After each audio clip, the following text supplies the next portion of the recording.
What is going on, you guys? It's your boy Average Bob, and in today's video we are going to do our 2024 draft preview.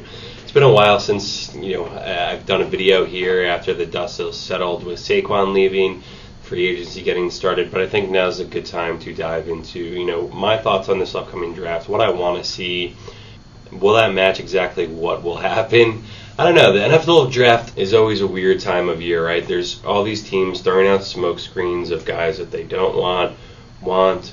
Then guys will get drafted, and inevitably teams will be like, oh, we didn't like that person because X, Y, and Z. So there's going to be a lot of interesting things with this draft, but let's get started with what my biggest needs are with the Giants going into next Thursday. First and foremost, the Giants gave up like 80-something sacks last year. It was like the most an NFL team has given up in a very, very large amount of time. Like I think the last one was like the Eagles might have given up like close to 100 or over 100 in like the 70s or something.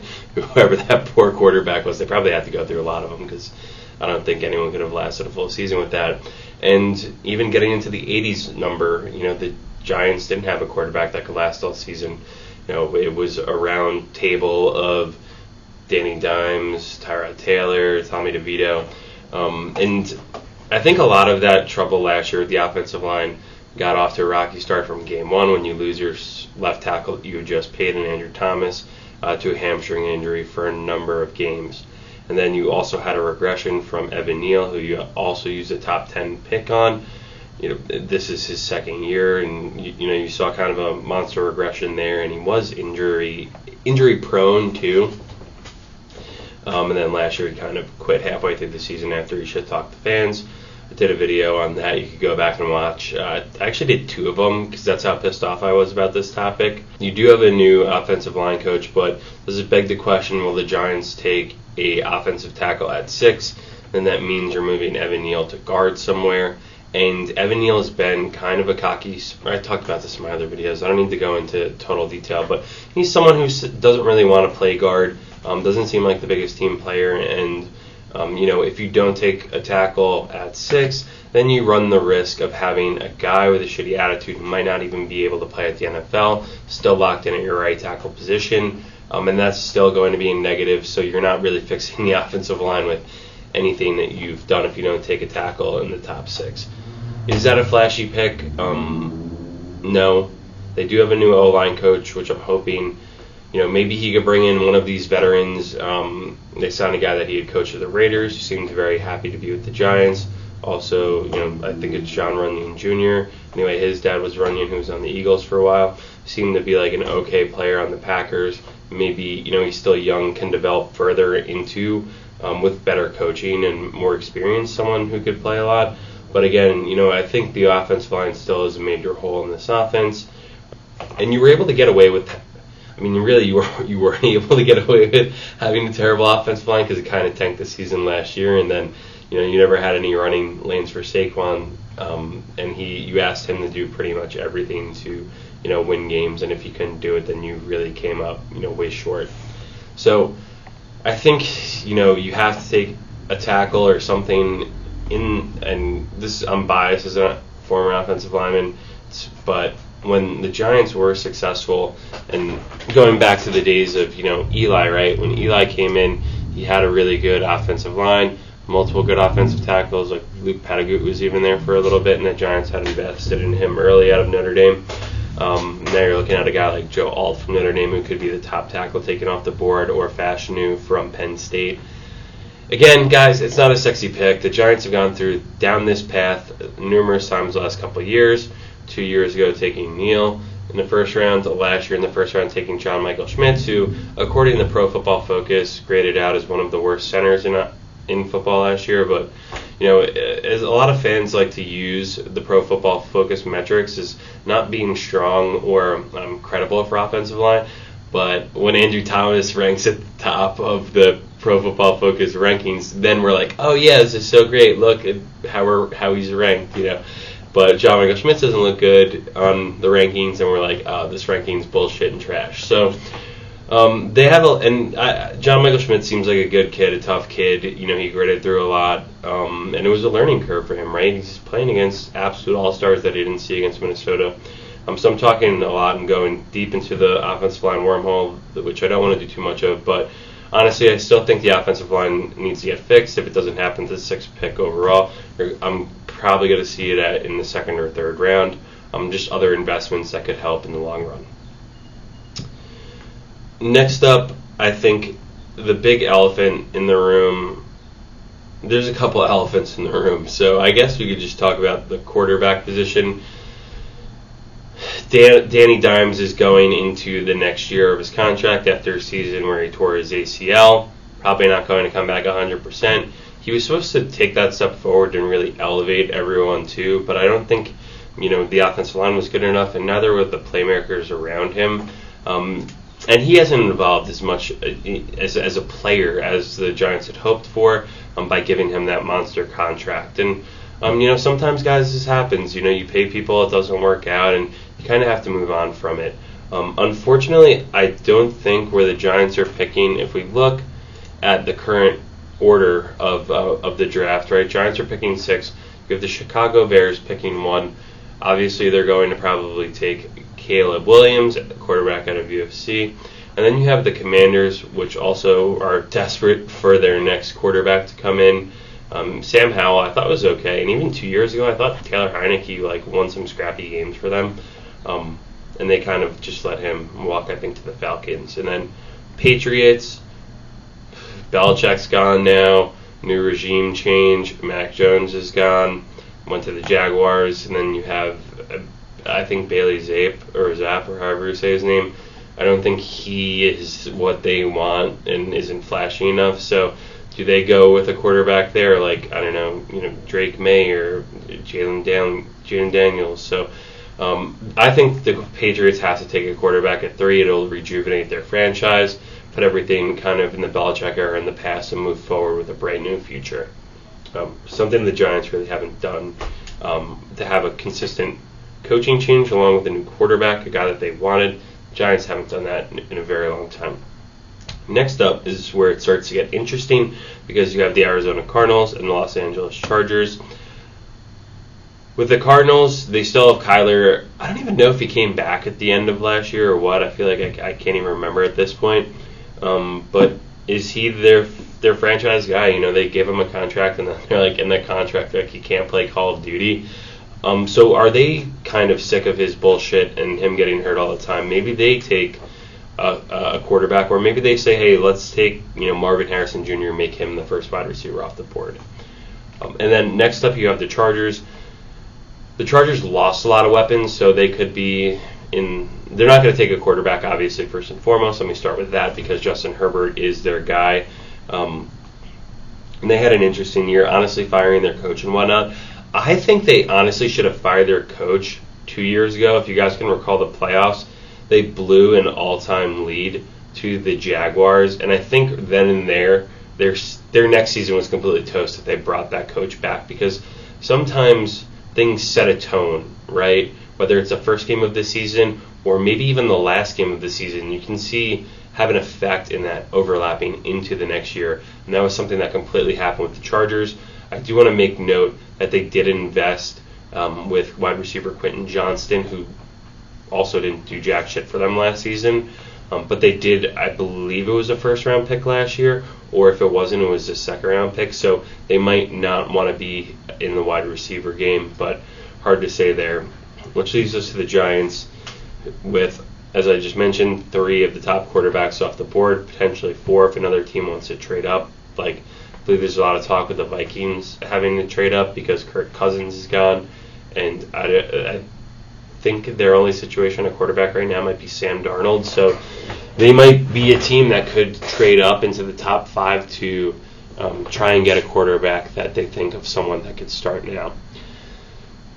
So if our top 3 quarterbacks are off the board, and then that brings us to some top 4 guys, and there's been so much buzz around quarterback J.J. McCarthy out of Michigan. Obviously, he won the national championship last year. Do I think he could be a good quarterback in the NFL? maybe, I don't know. That's yet to be seen, but I don't want the Giants to take a risk on him at 6 when the rest of the team still sucks from an offensive standpoint. You lost your number one player, Saquon Barkley. You still have a shitty O-line by all measures, and you don't have any weapons to mitigate a new rookie quarterback, right? If you think back to the times when Giants drafted Eli came to the Giants. He had Tiki Barber, he had Jeremy Shockey, he had Ike Hilliard, Amani Toomer, decent offensive line, and it made it a lot easier on him. He didn't have to be the guy. I feel like maybe this day and age has evolved too much where you're expecting guys to come in and be good from day one. But when you take a look at C.J. Stroud, who did have that ability to be successful kind of from day one, and then pair that with a couple decent wide receiver options, like, he made Nico Collins better. He made Tank Dell better. They brought in Dalton Schultz, and there were more weapons for him to come in, and they have a good offensive line too, and kind of be successful from the start. Where you look at someone who, Bryce Young getting drafted by the Carolina Panthers, there's nothing on that team worth a damn at all. Like Chuba Hubbard's a running back, like Adam Thielen, who's like probably my age now, at wide receiver. Like, there's nothing positive about that offense. They suck, and you saw that reflected in them having one of the worst record in the league last year, and mortgaging enough to get Bryce Young to suck so bad still, have nothing to show for it. So I honestly don't think at this point Bryce Young with the Panthers will have any success. Maybe he will have personal success, but the team, there's just not enough once you start losing picks like that and the team sucks on top of it to change the franchise. Where the Texans, on the other hand, they have a little bit of success. They know, hey, we could get C.J. Stroud. If we bring in some other weapons, he can be deadly for us. So let's go and trade for an older Diggs and try and get the last squeeze of juice out of him at the end of his career. So again, to talk about the Giants and taking a quarterback, I don't think there are the pieces around currently on this roster to have a successful pick come in at 6 and do well. Right now you're looking at Saquon's gone, so it's Singletary, a running back who's like whatever, I don't care at all about that guy. Wide receivers, you have Wan'Dale Robinson, who did show some poise and growth, I think, which is important. But again, tiny little guy, not necessarily wide receiver 1, seems like, more gadgety type style plays, reverses, screens, but you need that in your offense, so kudos to him, and I think he'll be around as he could stay healthy. Then you have Darius Slayton, who never is a wide receiver 3, let's be honest here, and unfortunately he's been the best receiver on the Giants. So when you bring in a quarterback at 6, you're not going to have the weapons, especially with the shitty offensive line, and now no running game. You're putting a lot on that quarterback's shoulders, and if the Giants do that, it would be extremely unsuccessful. Then you're looking at, I don't even know, one of the ugliest quarterback rooms I've ever seen in my life between Daniel Jones, Tommy DeVito, Drew Lock, and then J.J. McCarthy or another quarterback that's like, I don't know, unless you could get a top guy that could come in and seems like they can make a difference, the game changes, the speed gets faster, and there's no weapons. I don't know how a young quarterback could come in and be successful in the current state of this offense. And I will say, maybe I'll do a live stream on Thursday with the draft, and if the Giants draft J.J. McCarthy, I'll eat my shoe live on the stream. But just because I just don't want it at all, and it would be depressing. But anyway, here's my third need for the Giants, which will not be depressing and will actually make me happy a little bit, even though we still mentioned we still need a quarterback, we still need an offensive line. I'm not going to touch about cornerbacks in the secondary, but we do need that after Xavier McKinney has left and walked to the Packers. But the third thing, which would get me a little bit excited, would be one of the top 3 wide receivers. Obviously, I just mentioned I think Marvin Harrison Jr. will probably be off the board going to the Cardinals. But there's just so much talent in the next guy up that a lot of people say could even go before Marvin Harrison Jr. in Malik Nabers, wide receiver out of LSU. He's who I want the Giants to draft ultimately at the end of the day. He has tremendous playmaking ability and talent. He was a monster at LSU in college. He has all the physical specs to be a wide receiver 1 in the NFL, and that makes me happy. And I think the Giants should go that route if he's there, because we haven't had success at the wide receiver position in a while. There hasn't been a go-to guy.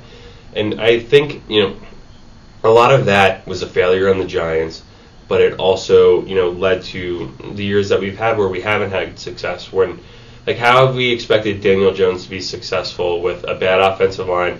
And look at all the weapons that they brought in for him to try and be successful outside of having Saquon, who played a season and a half, 2 seasons tops. Well, those weapons were Kenny Galladay, did absolutely nothing in his entire tenure with the Giants. Kadarius Toney, we all know how that went down. Joke of a career with the Giants, which is total stain. And then, last but not least, you have Darren Waller, who's he's, again, another guy who's my age, who's probably completely shot at this point in his career. And I think at one point this offseason he was actually debating retiring, which might not be a bad thing for him and the team. Why at your age try to force something where there's nerve damage in his lower body, his hamstrings or something, and it's really clear that never has had a chance to heal for them over the last couple of years. So you could ride into the sunset. I think he has a rap career and a podcast, and his wife is extremely successful in the WNBA. So these are 3 guys that the Giants brought in to be successful. Imagine Kenny Galladay and Toney and Waller were 3-headed beasts that maybe they were expected to be. Goes to show you, when you do take these chances and leaps, when it doesn't work out at all, it's a catastrophic failure that has to be leaned onto the front office. So what I would like to see the Giants do, first and foremost, as much as I've mentioned the offensive line is a problem, the quarterback's a problem, we need to start and get a wide receiver number 1 that can have success for us, and I think Malik Nabers could be that guy. He might go earlier, too. Someone trade up for him, but and my last point about wide receivers is good wide receiver number 1s never really hit free agency. If you guys have noticed that the last couple of years, they usually get paid by their team for a long-term extension, or the other way they really go to other teams is when they cry and they become crybaby divas and demand a trade, and teams are like, you know what, we don't want to deal with your patty bullshit on the sideline, you liking anti-team stuff on Instagram or Twitter or whatever, we'll just get rid of you and try to get a first or second round pick for it.